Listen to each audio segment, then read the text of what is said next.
কাশীপুর ছোট্ট শান্ত একটি গ্রাম। কিন্তু গ্রামের এক প্রান্তে ছিল পুরনো একটি ভাঙা বাড়ি। লোকজন বলতো সেখানে এক তান্ত্রিক থাকতো, সে নাকি কালো জাদু করত। বহু বছর আগে সে হঠাৎ নিখোঁজ হয়ে যায়। তারপর থেকেই পূর্ণিমা রাতে ওই বাড়ি থেকে অদ্ভুত সব শব্দ শোনা যেত। গ্রামের মানুষ সন্ধ্যার পর ওই রাস্তা এড়িয়ে চলতো।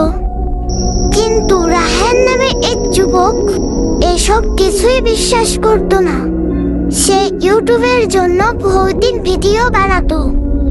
একদিন সে ঠিক করলো ওই বাড়ির রহস্য সবাইকে জানাবে।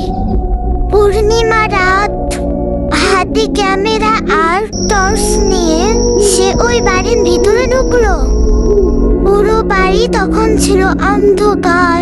দেওয়ালে অদ্ভুত সব লাল সবুজ কি যেন লেখা আছে। মেঝেতে পুরনো অদ্ভুত চিহ্ন আঁকা লাল দাগ দিয়ে। হঠাৎ একটি ঘরে দেখতে পেল ঘরের মাঝখানে পুরনো একটা বই রাখা। বইয়ের ওপরে শুকনো রক্তের মতন দাগ। কৌতূহলবশত সে তখন ওই বইটি খুলে ফেলল। বইয়ের প্রতিটি পাতায় অদ্ভুত ভাষার কিছু মন্ত্র লেখা, আর নিচে লাল অক্ষরে লেখা আছে যে এই মন্ত্র পড়বে সে আর কখনোই একলা থাকবে না। রায়হান অনেকটা ভয় পেলেও সে ক্যামেরার সামনে হাসতে লাগলো। সে মজা করে কয়েকটি লাইন পড়ে ফেললো। ঠিক তখনই পুরো বাড়িটি কেঁপে উঠল। হঠাৎ দরজাটি নিজে নিজেই বন্ধ হয়ে গেল। চারিপাশ দিয়ে ঠান্ডা বাতাস বয়ে গেল। তার ক্যামেরাটি ফ্রিজ করতে শুরু করলো। হঠাৎ পিছনে কারো ফিস ফিস শব্দ। তুমি আমাকে ডেকেছো?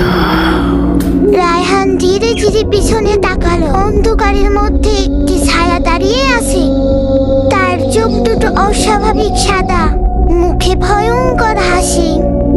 রায়হান দৌড়ে পালানোর চেষ্টা করলো, কিন্তু তখন বাড়ির প্রতিটি দরজাই বন্ধ ছিল। তারপর হঠাৎ সব শান্ত হয়ে যায়। পরের দিন গ্রামের লোকেরা বাড়ির সামনে শুধু একটি ক্যামেরা খুঁজে পায়। ভিডিওর শেষ অংশে দেখা যায় রাহান ভয়ে কাঁপছে। তার পিছনের সেই কালো ছায়াটি ধীরে ধীরে তার কাছে আসছে। ভিডিও বন্ধ হওয়ার শেষবার শুধু একটা কথাই শোনা যায়, কালো জাদু শুরু আছে, কিন্তু